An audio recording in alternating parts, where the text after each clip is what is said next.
الرحمن الرحیم.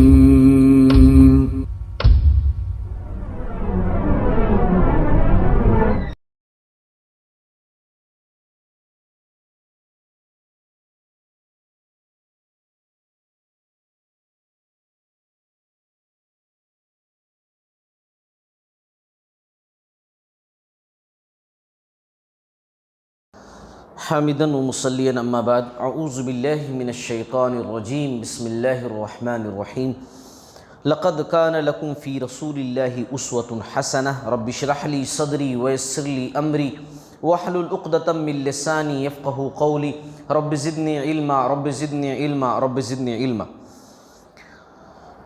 محترم حضرات، سیرت النبی صلی اللہ علیہ وسلم میں ہم ہجرت کے بعد جو نبوی زندگی ہے اس کا جو 5واں سال ہے اس کا تذکرہ کر رہے ہیں، اس پر بات کر رہے ہیں.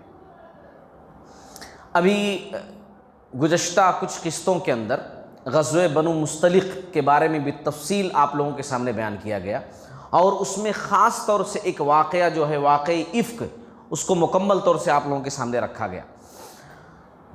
ایک واقعہ جس طرح واقعی افک ہے کہ جس میں اما عائشہ رضی اللہ تعالی عنہا کا ہار گم ہوا اور پھر ساری باتیں ہمارے سامنے آئیں. ایک واقعہ اور بھی ایسے ہی موجود ہے، صحیح بخاری کے اندر بھی ہے، سیرت کی کتابوں کے اندر بھی ہے. وہ واقعہ پہلے سن لیجئے اور پھر اس کے بعد اس واقعے کے بارے میں بتاتا ہوں. صحیح بخاری کی حدیث ہے، اما عائشہ رضی اللہ تعالی عنہا خود اس واقعے کو بیان کرتے ہوئے کہتی ہیں کہ ایک سفر میں رسول اللہ صلی اللہ علیہ وسلم کے ساتھ تھی. اچھا، اس سفر میں بھی ان کا بیان ہے کہ میں نے اپنی بہن سے عاریتاً ہار لیا تھا، ہار لے کر میں گئی تھی. ہوا یہ کہ ایک جگہ بیدہ مقام یا ذات الحبیش جگہ کا نام تھا، وہاں ہار ٹوٹ کر کے گر گیا، کھو گیا. رسول اللہ صلی اللہ علیہ وسلم کا وہاں رکنے کا کوئی ارادہ نہیں تھا، لیکن چونکہ ہار کسی اور کا یہ عاریتاً مانگ کر لے کر آئی تھی پہننے کے لیے اور ٹوٹ کر گر گیا ہے، قیمتی ہار ہے، اس کو ڈھونڈنا ہے، تو جس کی وجہ سے جو ہے سواری وہیں روک دی گئی، اونٹنی وہیں بٹھا دی گئی، یہ بھی ہودج سے نکل آئیں اور سارے مسلمان ہار بھی ڈھونڈنے لگے اور وہیں رک گئے، وہیں رکنا پڑ گیا. اور وہاں کی حالت یہ تھی کہ وہاں ایک بوند پانی کہیں نہیں تھا، دور دور تک. اچھا، سفر کا سلسلہ ایسا تھا کہ مسلمانوں کے پاس بھی جو پانی تھا وہ سب ختم ہو چکا تھا، یعنی ان کے پاس بھی پانی نہیں، نہ وہاں مقام پر کوئی پانی اور نہ ہی مسلمانوں کے پاس خود پانی بالکل ختم. ایسے عالم میں پوری رات گزر گئی. اچھا، نمازیں بھی بیچ بیچ میں آئیں، مسلمان جو ہے بھی نماز بھی نہیں پڑھ پا رہے تھے، کیونکہ ظاہر سی بات ہے اس وقت تیمم کا حکم نازل ہی نہیں ہوا تھا، وضو کا سسٹم صرف تھا کہ وضو کرو نماز پڑھو، تیمم کی بات ہی نہیں تھی وہاں پر ابھی تک. تو اسی لیے پانی نہیں تو نماز کیسے پڑھیں؟ مسلمان بڑے پریشان تھے. یہاں تک کہ چند لوگ ابو بکر صدیق رضی اللہ تعالیٰ عنہ کے پاس آئے اور آ کر شکایتی لہجے میں کہنے لگے کہ دیکھیے نا عائشہ سے کیا ہو گیا. چند بڑے لوگ عمر میں زیادہ، دیکھیے نا کیا ہو گیا. اب انہوں ہار گما دیے جو ہے، اور ان کے ہار گمانے کی وجہ سے رسول اللہ صلی اللہ علیہ وسلم ٹھہر گئے، پورے لوگوں کو یہاں ٹھہرنا پڑا. حالت یہ ہے کہ یہاں پانی کی ایک بوند نہیں ہے، کیسے عبادت کریں، کیسے نماز پڑھیں، کیا کریں، کتنی پریشانی ہے. لوگوں کی یہ باتیں جب سنے ابو بکر رضی اللہ تعالیٰ عنہ، تو آپ صلی اللہ علیہ وسلم کا خیمہ جہاں لگا ہوا تھا وہاں گئے. اب بیٹی وہیں موجود ہوں گی نا، بیٹی کے پاس گئے غصے میں، کیونکہ پبلک جب اس قسم کی باتیں بول رہی ہے تو ابو بکر صدیق رضی اللہ تعالیٰ عنہ کو غصہ بھی آیا. یہ گئے، اما عائشہ رضی اللہ تعالیٰ عنہ کہتی ہیں کہ اس وقت جو ہے میری گود میں سر رکھ کر آپ صلی اللہ علیہ وسلم سو رہے تھے، آرام کر رہے تھے. والد صاحب آئے اور آ کر کے جو کچھ ان کو کہنا تھا سب کہہ دیا مجھے، ہے نا، یعنی ڈانٹا مجھے کہ تمہاری وجہ سے جو ہے تم ہار گما دیے، ایسا ہو گیا تمہاری وجہ سے. اور صرف ڈانٹے ہی نہیں بلکہ وہ کہتی ہیں، حدیث کے اندر باقاعدہ یہ باتیں موجود ہیں، انہوں نے کہا کہ یہاں بادو میں ہلکا ہلکا مارے بھی، مارتے ہوئے ڈانٹے، اور میں ایک دم سائلنٹ خاموشی کے ساتھ بیٹھی ہوئی تھی، ذرا بھی ان کتنا بھی ایسا مار رہے تھے ادھر سے، ہے نا، تو میں جو ہے ایک دم سے ایک دم ایسے بیٹھی ہوئی تھی, ذرا بھی نہیں ہل رہی تھی. کیوں؟ کیونکہ اگر میں ہلوں گی تو آپ صلی اللہ علیہ وسلم کی آنکھ جو ہے کھل جائے گی. تو اسی لیے جو ہے والد صاحب کو جو بولنا تھا, جو کہنا تھا وہ کہے, اور پھر اس کے بعد جو ہے چلے گئے. فجر ہو گئی, اس کے بعد صبح رسول اللہ صلی اللہ علیہ وسلم کے پاس تب جو ہے تیمم کی آیتیں نازل ہوئیں. تیمم جو ہم آج جانتے ہیں نا کہ بھئی تیمم کر لو, تب اس وقت تیمم کا سسٹم, تیمم کا رولز جو ہے وہ نازل ہوا. اللہ تعالیٰ نے قرآن مجید کے اندر آیت نازل کی. پہلے سے وضو کی باتیں موجود تھیں, تیمم کی بات بھی اس کے اندر آ گئی. سورہ المائدہ کی آیت نمبر 6 پڑھیے, قرآن مجید کی سورہ المائدہ کی آیت نمبر 6. اللہ نے اس کی شروعات اس طریقے سے کی ہے, یا ایھا الذین آمنوا, اے ایمان والو, اے وہ لوگو جو ایمان لائے ہو. دیکھو اللہ تعالیٰ نے نا قرآن میں جو خطابیہ جملہ ہے نا, خطابیہ مطلب خطاب کرنے والا جملہ ہے نا, آڈینس کو جس طریقے سے کہا جاتا ہے کہ او لوگو سنو, او بھائیو, او بہنوں, جس طرح کہا جاتا ہے نا, تو اللہ تعالیٰ نے بھی خطابیہ جملے استعمال کیے ہیں مختلف لوگوں کے لیے مختلف طریقے سے. اب یہاں ایمان والوں کی بات تھی, اس لیے اللہ نے کہا یا ایھا الذین آمنوا, اے وہ لوگوں جو ایمان لائے ہو, کیونکہ اسپیشل نماز کون پڑھیں گا؟ ایمان ہے, اس کے بعد نماز ہے نا, تو اسی لیے اللہ تعالیٰ نے ایمان والوں کو خطاب کیا. اچھا قرآن میں ہم دیکھتے ہیں کہیں کہیں اللہ نے پورے لوگوں کو خطاب کیا ہے, یا ایھا الناس, ہے نا, یا ایھا الناس اعبدوا. اللہ رب العالمین نے اس طرح بھی جملہ استعمال کیا, اے لوگو اللہ تعالیٰ کی عبادت کرو, کیونکہ عبادت پوری انسانیت کے لیے. اللہ تعالیٰ نے کہیں کافروں کو خطاب کیا ہے تو کہا قل, اے نبی کہہ دیجئے, یا ایھا الکافرون, اے کافرو. کہیں اللہ تعالیٰ نے خطاب کیا ہے یہود کو, نصارہ کو, اہل کتاب جو ہیں, تو کہا کہ قل یا اہل الکتاب کہہ دو, قل یا اہل الکتاب. تو یہاں اللہ رب العالمین نے مومنوں کو خطاب کیا, یا ایھا الذین آمنوا, اے وہ لوگوں جو ایمان لائے ہو, اذا قمتم الى الصلاة فاغسلوا وجوہکم وایدیکم الى المرافق وامسحوا برؤوسکم وارجلکم الى الکعبین. پہلے وضو کے فرائض جو ہے نا وہ ذکر کر دیے گئے ہیں سورہ المائدہ کی آیت نمبر 6. یہ یاد رکھیے, یہ یاد رکھیے کہ وضو کے فرائض اس کے اندر ذکر کر دیے گئے ہیں کہ اللہ نے کہا اے ایمان والو, جب تم نماز کے لیے ٹھہرو, نماز کے لیے تیاری کرو, کہ نماز پڑھنے کے لیے جانا ہے تو کیا کرو, فاغسلوا وجوہکم, اپنے چہروں کو دھلو, وایدیکم الی المرافق, اپنے دونوں ہاتھوں کو کونیوں سمیت پورا دھل لو اچھے سے, وامسحوا برؤوسکم, اور اپنے سر کا مسح کرو. یہاں ضمناً ایک بات ذکر کر دوں, گردن کا مسح نہیں ہے. جو ہمارے بھائی گردن کا مسح کرتے ہیں غلط کرتے ہیں, وہ روایت سند کے لحاظ سے ضعیف ہے, اسی لیے وہ گردن والا مسح وہ مت کرو, ہے نا.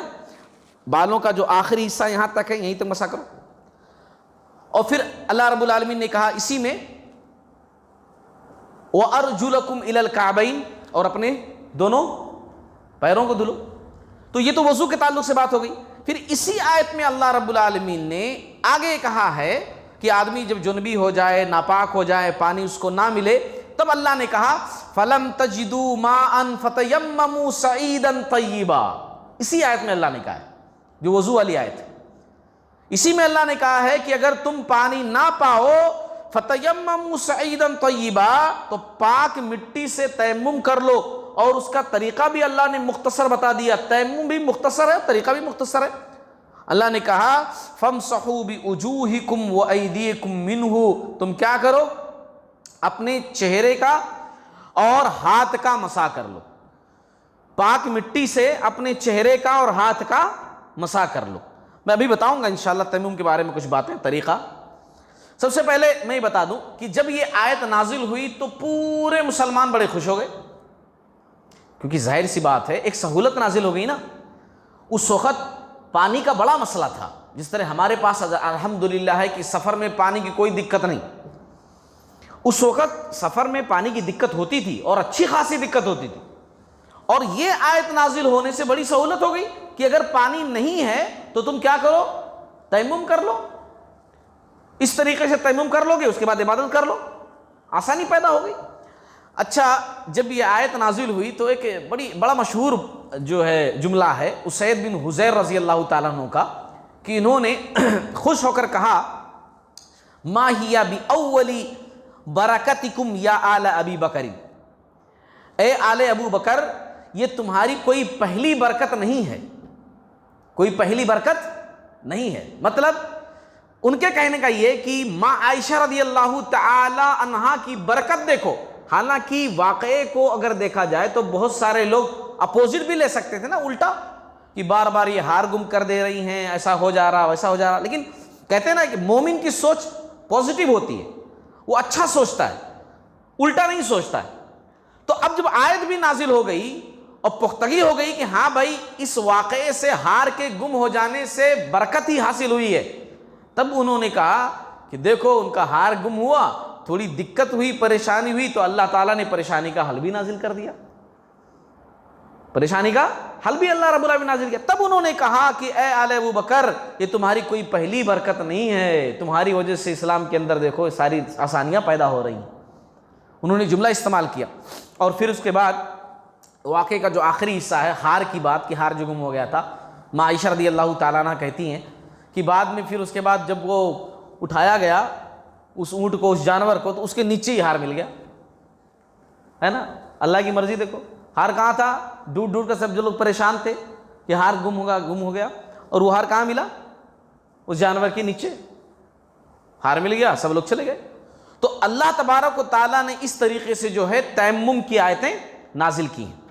اچھا، تیمم کے بارے میں کچھ چیزیں میں بتاؤں گا آپ لوگوں کو، لیکن اس سے پہلے ایک چیز میں بتا دوں کہ بہت سارے لوگ تھوڑا غلط فہمی کا شکار ہو جاتے ہیں، کنفیوژن ہو جاتی ہے کہ جو واقعہ غزوہ بنو مصطلق میں پیش آیا اور یہ واقعہ، یہ دونوں الگ الگ واقعے نہیں ہیں، بلکہ دونوں ایک ہی واقعہ ہے، اور اسی غزوہ بنو مصطلق والے واقعے ہی میں جو ہے یہ ہار والا گم ہو جانے والا واقعہ پیش آیا تھا، اور یہ تیمم والی بات پیش آئی تھی، جو کہ غلط ہے، صحیح نہیں ہے۔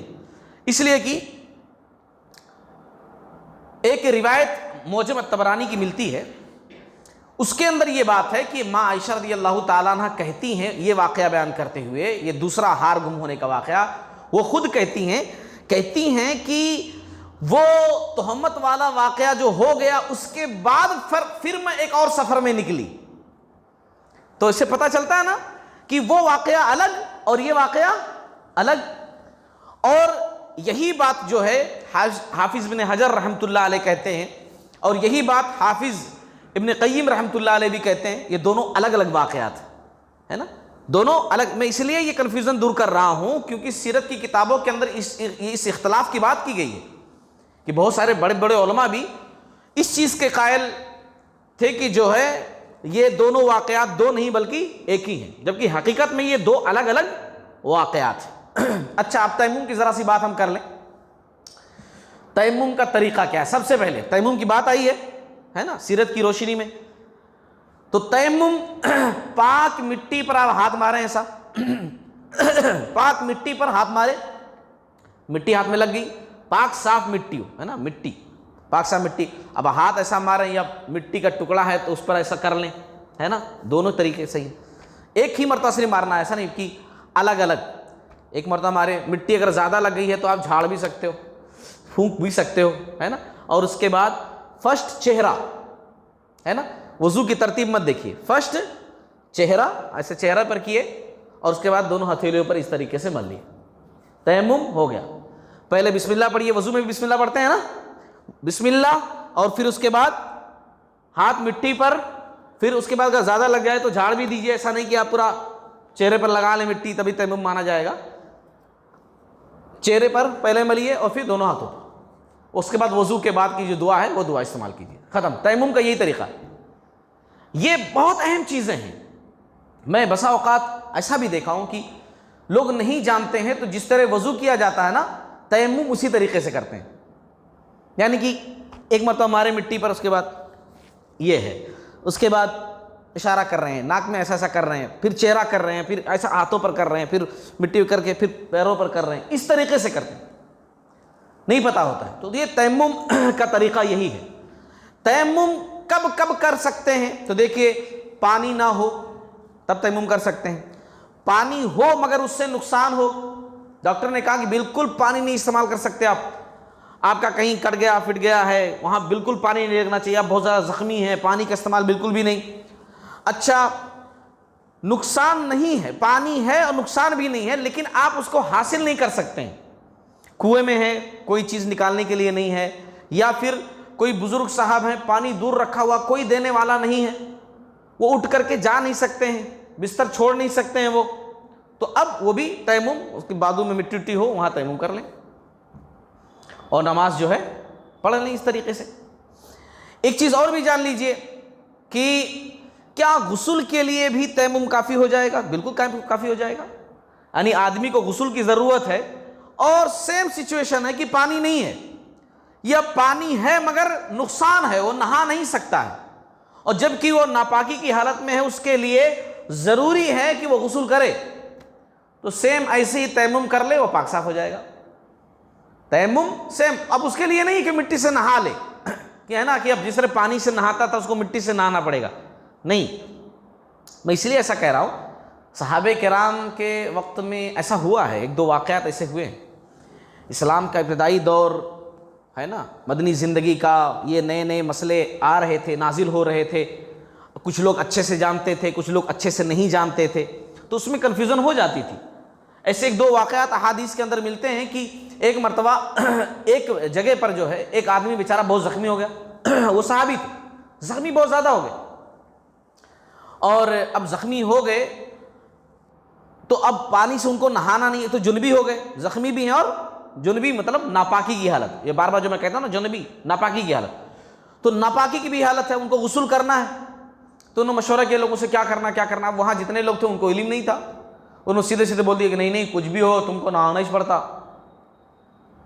اب بیچارے جا کر نہا لیے، اس میں انتقال ہو گیا ان کا، اس میں ان کا انتقال ہو گیا۔ آپ صلی اللہ علیہ وسلم کو جب خبر ہوئی تو آپ صلی اللہ علیہ وسلم نے جو ہے سختی کے ساتھ کہا کہ تم کو یہ کہنا چاہیے تھا کہ تم تیمم کر لو، تم لوگوں نے جو ہے ایسا اس کو کرنے کا حکم دیا، دیکھو کیا ہو گیا۔